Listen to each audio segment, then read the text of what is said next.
je voudrais plutôt vous indiquer comment nous allons améliorer dans notre vision cet environnement économique-là pour rendre le Cameroun attractif.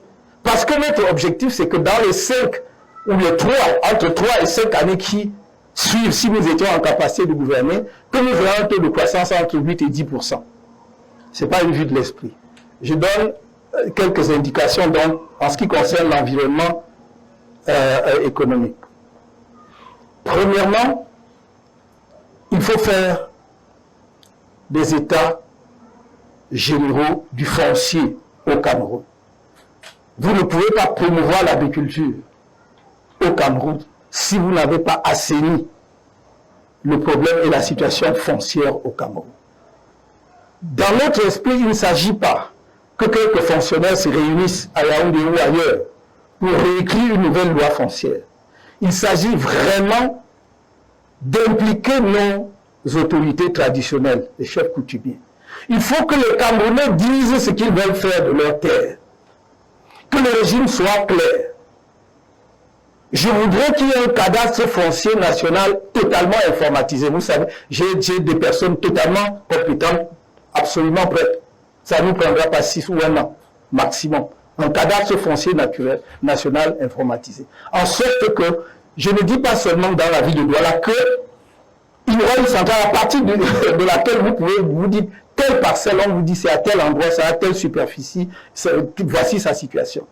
Nous l'inventons ailleurs, ça s'est fait, ça se fait ailleurs. Et parmi ceux qui font ça, il y a des Camerounais, dont j'ai l'avantage de connaître un certain nombre d'entre eux. Certains d'ailleurs ont travaillé avec moi il y a 30 ans avant d'immigrer et de piloter des choses au niveau le plus élevé, par exemple aux États-Unis. Donc, il faut faire un cadastre foncier national. Il faut éviter le yo-yo dans le domaine foncier. Vous avez un titre foncier sans en avoir un. Il faut éviter des situations où les populations, on va dire, coutumières ou locales, ou autochtones, utilisons le mot puisqu'il est courant, ont le sentiment qu'on les spolie de leur terre. Il faut donner de l'assurance, de la sérénité aux gens dans le domaine foncier.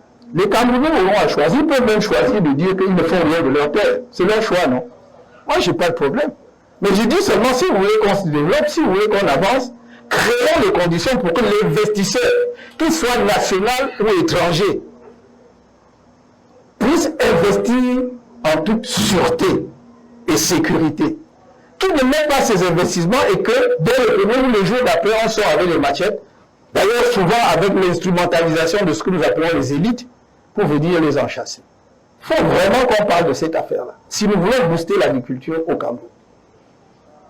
Et je vous le dis d'autant plus que vous voyez vous-même quand vous parcourez le pays, pour ceux qui parcourent le pays, je vous signale que le Cameroun a 58 départements, si je me trompe, parmi lesquels un seul ne porte pas le nom d'un cours d'eau. Tous les autres, c'est le nom de cours d'eau. Ça veut dire que nous avons de l'eau partout. Donc ça veut dire que nous pouvons faire de l'agriculture en permanence tout le long de l'année au Cameroun. Ça veut dire que nous pouvons faire 3 productions de maïs au Cameroun par an.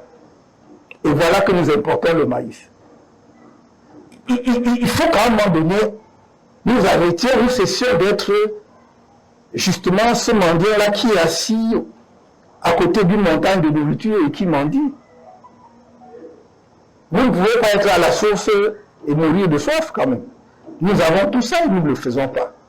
Donc ça, c'est le premier point. Faire des états généraux. Que nos autorités coutumières traditionnelles s'assoient avec des experts, qui peuvent même, y compris des experts étrangers. Vous comprenez? Y compris des experts étrangers, même africains. On discute. Il n'est pas normal que lorsqu'on veut réaliser une infrastructure publique, le coût d'expropriation prenne parfois jusqu'à 5, voire 10% du coût du projet. Ce n'est pas normal. Dans notre propre pays, comme si ce projet-là, je ne parle pas du projet privé, je parle d'une infrastructure publique, comme si ce projet-là était pour d'autres et non pas pour nous-mêmes. Donc nous devons réfléchir à tout cela et voir qu'il y a eu beaucoup de gaspillage, justement parce que les gens n'ont pas une vision claire de ce qu'il faut faire pour le pays.